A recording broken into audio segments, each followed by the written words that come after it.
اصل مراد حاضری اس پاک گھر کی ہے، ہوتے کہاں خلیل و بنا، کعبہ و منا، لولاک والے صاحبی سب تیرے گھر کی ہے۔ اور ایک جگہ فرماتے ہیں طیبہ نہ صحیح افضل، مکہ ہی بڑا زاہد، طیبہ نہ صحیح افضل، مکہ ہی بڑا زاہد، ہم عشق کے بندے ہیں کیوں بات بڑھائی ہے، ہم عشق کے بندے ہیں کیوں بات بڑھائی ہے۔ حدیث پاک کے اندر آیا، سرکار دو جہاں صلی اللہ علیہ وسلم کی حدیث پاک ہے، ارشاد ہوتا ہے لا يقبض النبی الا فی احب الامکنۃ الیہ، او کما قال صلی اللہ علیہ وسلم، یعنی مفہوم یہ ہے حدیث پاک کا کہ نبی کو جو وصال فرماتے ہیں، دنیا سے تشریف لے جاتے ہیں، تو وہ دنیا سے وہیں پر تشریف لے جاتے ہیں، وصال پاک وہیں ہوتا ہے، اسی جگہ پر ہوتا ہے، اسی شہر میں ہوتا ہے جو جگہ جو شہر اس نبی کو سب سے زیادہ پسند ہو، جو جگہ اس نبی کو سب سے زیادہ پسند ہوتی ہے وہیں اس نبی کا وصال ہوا کرتا ہے۔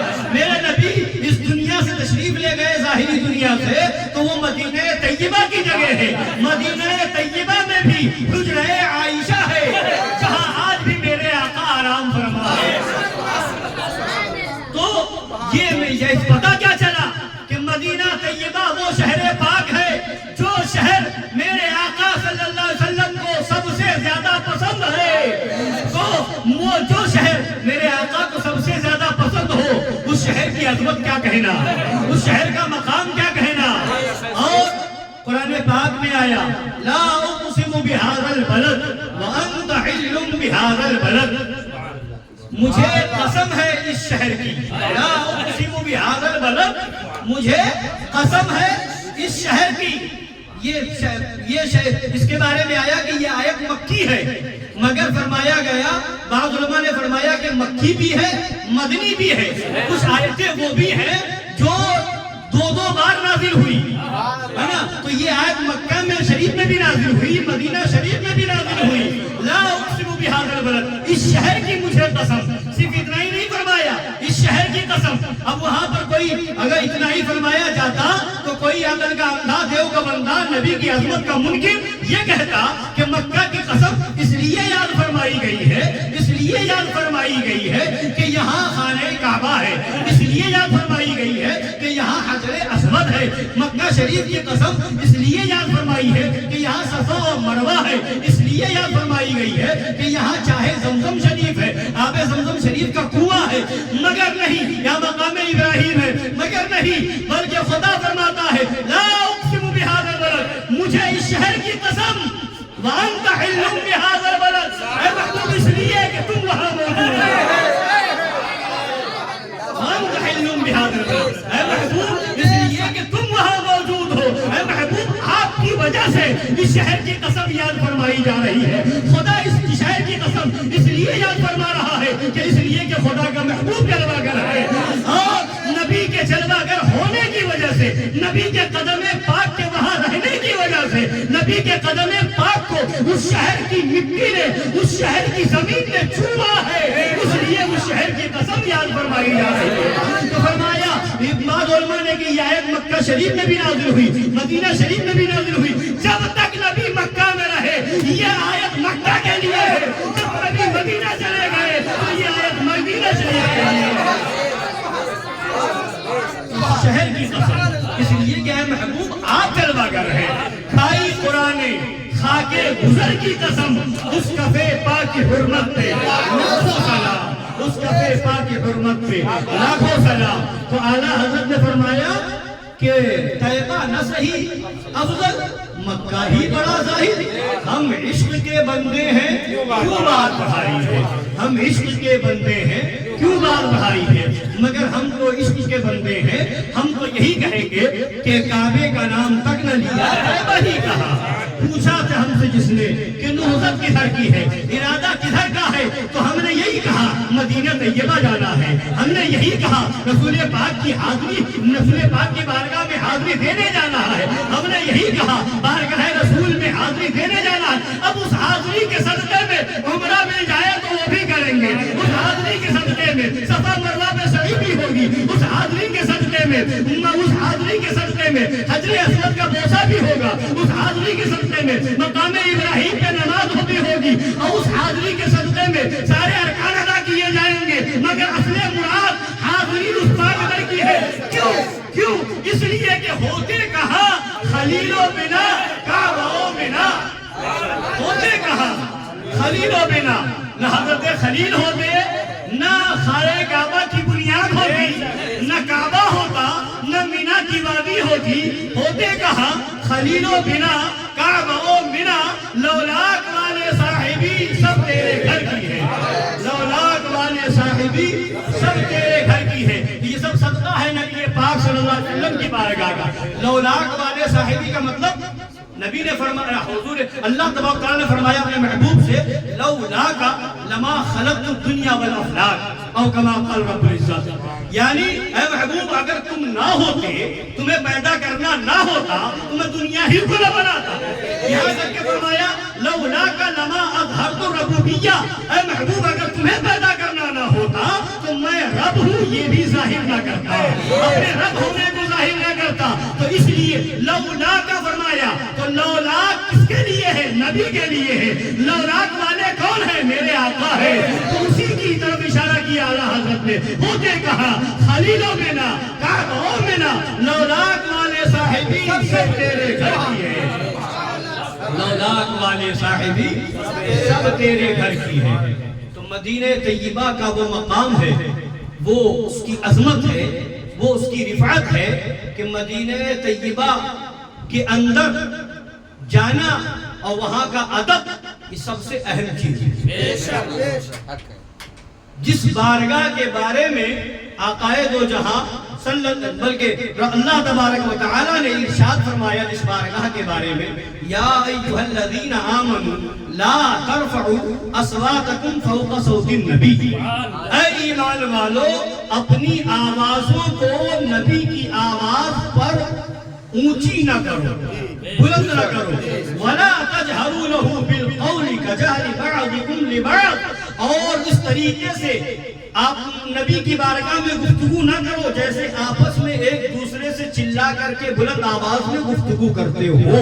خدا نے منع فرما دیا اونچی نہ کرو آواز نبی کی آواز پر، نبی کی بارگاہ میں بلند آواز میں گفتگو نہ ہو، یہ اللہ نے منع فرما دیا۔ کیوں؟ اگر ایسا ہو گیا تو کیا ہوگا؟ اگر ایسا ہو گیا تو کیا ہوگا؟ ان تحبط اعمالکم وانتم لا تشعرون، تمہاری نیکیاں برباد ہو جائیں گی، تمہارے اعمال غارت ہو جائیں گی، تمہیں خبر بھی نہ ہوگی، تمہیں شعور بھی نہ ہوگا، وانتم لا تشعرون۔ تو یہ اس بارگاہ کا ادب کس نے سکھایا؟ اللہ سکھا رہا ہے۔ اس بارگاہ کا ادب کون بتا رہا ہے؟ اللہ بتا رہا ہے۔ اس بارگاہ کی عظمت کون بتا رہا ہے؟ اللہ بتا رہا ہے۔ جس بارگاہ کا ادب ایسا ہے، جس بارگاہ کی عظمت کا یہ عالم ہے، تو اس بارگاہ کے آقا، ہمارے آقا کا عالم کیا ہوگا؟ مدینے کے تاجدار کا عالم کیا ہوگا؟ مالک المختار آقا کا عالم کیا ہوگا؟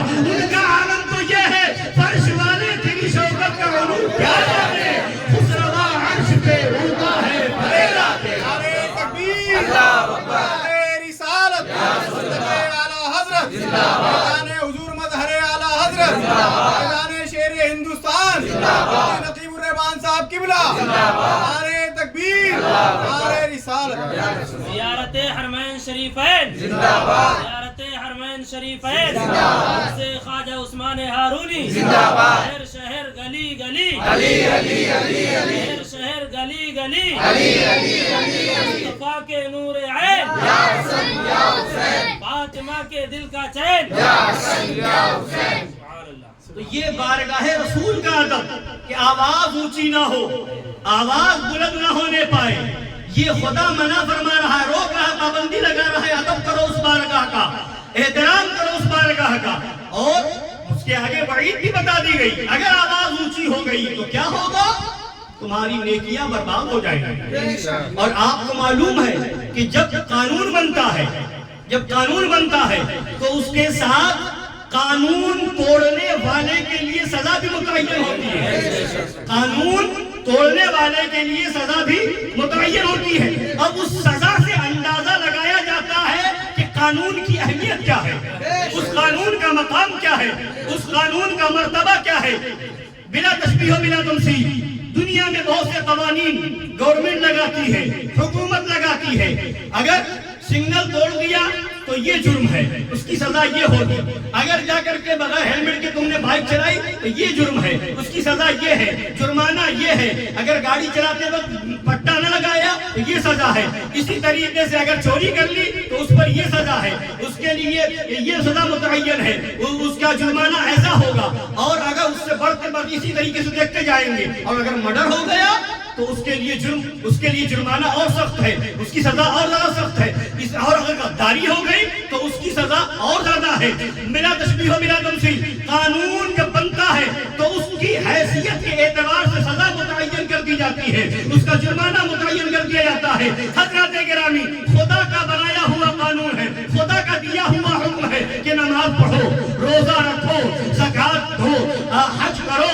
مگر ان سب کے ساتھ ساتھ آپ جب دیکھیں گے اے مولا اگر نماز نہ پڑھے، چھوٹ جائے یا چھوڑ دے تو کیا حکم ہے؟ تو شریعت کہے گی فاسق ہو جاؤ گے، شریعت کہے گی گنہگار ہو جاؤ گے. نماز چھوڑ دی تو کیا حکم ہے؟ تو کہا جائے گا کہ گنہگار ہو گئے. روزہ چھوڑو تو گنہگار ہے، فاسق ہے. مگر ایمان نہیں جائے گا، باقی اعمال برباد نہیں ہوں گے. جو نیکیاں کی تھی وہ نیکیاں برباد نہ ہوں گی. ایک وقت کی نماز چھوڑی تو اتنا گناہ ہوگا، دوسری نماز برباد نہیں جائے گی، روزہ برباد نہیں جائے گا. ایک دن کا روزہ چھوڑا رمضان کے مہینے میں اس کا گناہ ملے گا، مگر باقی اور جو نیکیاں کی ہیں وہ نیکیاں برباد نہ جائیں گی، وہ نیکیاں اکارت نہ ہوں گی. حضرات گرامی وقت اس کی سزا یہ ہے کہ تم جو ہے فاسق کہلاؤ گے، گنہگار کہلاؤ گے.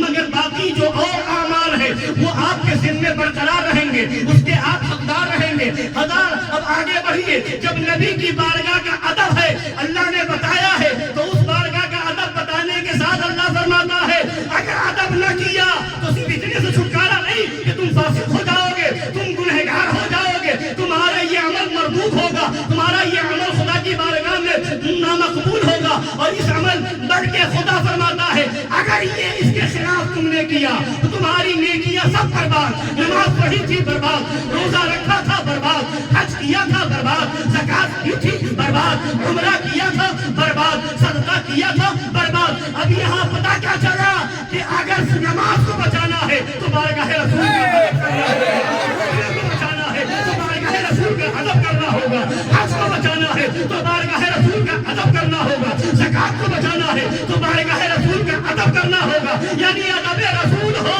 محبت رسول ہو تو نماز ہے، روزہ ہے، حج ہے، زکات ہے. اگر وہاں کمی ہو گئی تو سب برباد ہے. اس سے پتہ چلا کہ پہلے عاشق رسول بنے تو یہ اللہ قانون بنا رہا ہے. اگر تم سے گستاخی ہو گئی، آواز اونچی ہو گئی تو نیکیاں برباد، آواز اونچی ہو گئی تو اعمال برباد. آواز اونچی ہونے پر یہ حکم، آواز اونچی ہونے پر یہ سزا. تو پھر اگر کوئی کہے معاذ اللہ، نبی مر کر مٹی میں مل گیا، کوئی کہے معاذ اللہ کہ نبی مجبور اور بے بس ہے، معاذ اللہ، کوئی بارگاہ کے ادب میں کمی ہو جائے، آواز اونچی ہو جائے تو یہ سزا ہے. تو بارگاہ والے کی بھی ادبی ہو جائے تو کیا سزا ہوگی؟ تب اس کی نماز کیسے نماز ہوگی، اس کا روزہ کیسے روزہ ہوگا، اس کا حج کیسے حج ہوگا. پتہ کیا چلا کہ خدا ہماری نمازوں کا محتاج نہیں، ہمارے حج کا محتاج نہیں، ہمارے طواف کا محتاج نہیں، بلکہ خدا بتا رہا ہے اے میرے بندو تمہاری نماز جب قبول کروں گا جب میرے محبوب کے بن جاؤ. تو نہ ادب کرنے پر یہ سزا ہے. اور آگے فرماتا ہے جو ادب کرنے والے ان کے لیے کیا فرمایا ہے. جب یہ آیتیں نازل ہوئی تو صحابہ کرام اپنی آوازوں کو پست کر لیا کرتے تھے، نبی کی بارگاہ میں بہت دھیمی آواز میں گفتگو کرتے تھے. خاص طور سے صدیق اکبر اور فاروق اعظم رضی اللہ تعالیٰ عنہما کے بارے میں آیا کہ بہت پست آواز، دھیمی آواز میں گفتگو کرتے تھے. یہاں تک کہ سرکار دو جہاں صلی اللہ تعالیٰ علیہ وآلہ وسلم کو دوبارہ پوچھنا پڑتا تھا کیا کہا. اس طریقے سے دھیمی آواز اور پست آواز میں گفتگو کرتے تھے. تو ان کی یہ ادا، یہ ادا یہ ادب خدا کو اتنا پسند آیا کہ آگے خدا فرماتا ہے ان الذین یغضون اصواتهم عند رسول اللہ، بے شک جو لوگ اپنی آوازوں کو رسول اللہ کی بارگاہ میں پست رکھتے ہیں، اولئک الذین امتحن اللہ قلوبهم بالتقوی، یہ وہی لوگ ہیں جن کے دلوں کو اللہ نے پرہیزگاری کے لیے چن لیا ہے، یہ وہی لوگ ہیں جن کے دلوں کو اللہ نے تقوی کے لیے چن لیا ہے، لہم مغفرۃ واجر عظیم، ان کے لیے مغفرت ہے اور بڑا اجر ہے۔ تو پتہ کیا چلا، ایک طرف اگر آواز اونچی ہو جائے تو اتنی بڑی سزا کہ سارے اعمال برباد، اور اعمال برباد کس سے ہوتے ہیں؟ جب کفر ہو جائے تو اعمال برباد ہوتے ہیں، یعنی کفر والی غلطی ہو جائے جس سے مسلمان ہی نہ رہے، تب یہ سزا ہوتی ہے کہ اب تمہاری نماز، روزہ، حج، زکات جتنے اعمال تھے سب برباد ہو گئے۔ کفر ہونے پر یہ سزا ہوتی ہے، اور کفر نہ ہو تو یہ سزا نہیں ہے۔ تو پتہ چلا جب آواز اونچی ہونے پر کفر ہو جاتا ہے تو پھر نبی کی توہین کرنے پر کفر کیوں نہ ہوگا؟ تو وہابیوں دیوبندیوں کو ہم کافر یوں ہی نہیں کہتے، یہ انہوں نے گستاخی کی ہے۔ قرآن کہتا ہے نبی کا گستاخ کافر ہے، نبی کا گستاخ دائرہ اسلام سے خارج ہے، نبی کے گستاخ کی نماز نہیں دیکھی جائے گی، نبی کے گستاخ کا روزہ نہیں دیکھا جائے گا، نبی کے گستاخ کا حج نہیں دیکھا جائے گا، نبی کے گستاخ کا عمرہ نہیں دیکھا جائے گا۔ دیکھا جائے گا تو پہلے دیکھا جائے گا عاشق رسول ہے یا نہیں۔ تو گستاخ رسول کی نہ نماز دیکھی جائے گی، نہ روزہ، نہ حج، نہ زکات۔ تو اس لیے سنی مسلمانوں، نماز بعد میں دیکھا کرو، عشق رسول پہلے دیکھا کرو۔ قرآن نے بتایا ہے، اور قرآن کہتا ہے جن کے دلوں میں نبی کی بارگاہ کا ادب ہے، جن کے دلوں میں نبی کی بارگاہ کا احترام ہے، قرآن کہتا ہے ان کے دلوں کو اللہ نے پرہیزگاری کے لیے، تقوی کے لیے چن لیا۔ ان کا دل پرہیزگاری کے لیے، پتہ کیا چلا؟ نبی کی بارگاہ کا ادب یہ دل کا تقوی ہے، اور نبی کی بارگاہ تو نبی کی بارگاہ، ان کے صدقے میں جو نبی کی بارگاہ کے محبوبین ہیں، مقبولین ہیں، ان کی بارگاہ کا ادب بھی ایسا ہی ہے۔ قرآن پاک میں ہے وَمَن يُعَظِّمْ شَعَائِرَ اللَّهِ فَإِنَّهَا مِن تَقْوَى الْقُلُوبِ، جو لوگ اللہ کی نشانیوں کی تعظیم کرتے ہیں تو یہ ان کے دل کا تقویٰ ہے، یہ ان کے دلوں کا تقویٰ ہے۔ تو یہ اللہ کی نشانیوں کی تعظیم، اللہ کی نشانیاں کیا ہے؟ ان الصفا والمروہ من شعائر اللہ، بے شک صفا اور مروہ اللہ کی نشانیوں میں سے ہے۔ صفا اور مروہ اللہ کی نشانیوں میں سے کیسے ہے؟ کیوں ہے؟ کس بنیاد پر ہے؟ ایک اللہ کی مقدس بندی، حضرت اسماعیل علیہ السلام کی والدہ ماجدہ، حضرت اسماعیل علیہ السلام کی پیاس کی بنیاد پر پانی تلاش کرنے کے لیے کبھی صفا پہ جا رہی ہیں، کبھی مروہ پہ جا رہی ہیں، تو یہ ادا اتنی پسند آئی خدا کو کہ ان کے قدم جس جگہ گئے اللہ نے اس جگہ کو اپنی نشانی فرما دیا ہے، شعائر اللہ فرما دیا ہے۔ ان الصفا والمروہ من شعائر اللہ، بے شک صفا اور مروہ اللہ کی نشانیوں میں سے ہے۔ جب اللہ کی ایک مقدس بندی جو نبی نہیں ہے، نبیہ نہیں ہے، خدا کی ولیہ ہے، نبی کی ماں ہے، جب ان کا قدم اس جگہ پہ پڑ جائے صفا پہ اور مروہ پہ، تو وہ اللہ کی نشانیوں میں سے ہو جائے، شعائر اللہ میں سے ہو جائے، تو جس جگہ میرے آقا آرام فرما ہے، جس شہر میں میرے آقا آرام فرما ہے، یقیناً وہ بھی شعائر اللہ میں ہے۔ جس مہینے میں میرے آقا آئے وہ مہینہ بھی شعائر اللہ میں ہے، اور جس جگہ کو میرے آقا کے ولیوں سے نسبت ہو گئی وہ جگہ بھی شعائر اللہ میں ہے۔ بغداد شریف ہو کہ اجمیر شریف ہو، کلیر شریف ہو کہ بہرائچ شریف ہو، کہ چھوسا شریف ہو کہ دیوا شریف ہو، بریلی شریف ہو کہ پیلی بھیت شریف، جہاں بھی اللہ کا ولی ہے وہ جگہ شعائر اللہ میں ہے۔ اس جگہ کا ادب وہی کرے گا جس کے دل میں تقویٰ ہو، جس کا دل تقوی والا ہوگا وہی شعائر اللہ کا ادب کرے گا، وہی شعائر اللہ کی تعظیم کرے گا۔ اور جس کے دل میں تقوی نہیں لقوہ ہوگا وہ شرک کہے گا، بدعت کہے گا، ناجائز کہے گا، حرام کہے گا۔ تو ہم تو قرآن پڑھتے ہیں اور بے عشق نبی جو پڑھتے ہیں بخاری آتا ہے، بخار ان کو بخاری نہیں آتی۔ کھڑے ہو جائے ساتھ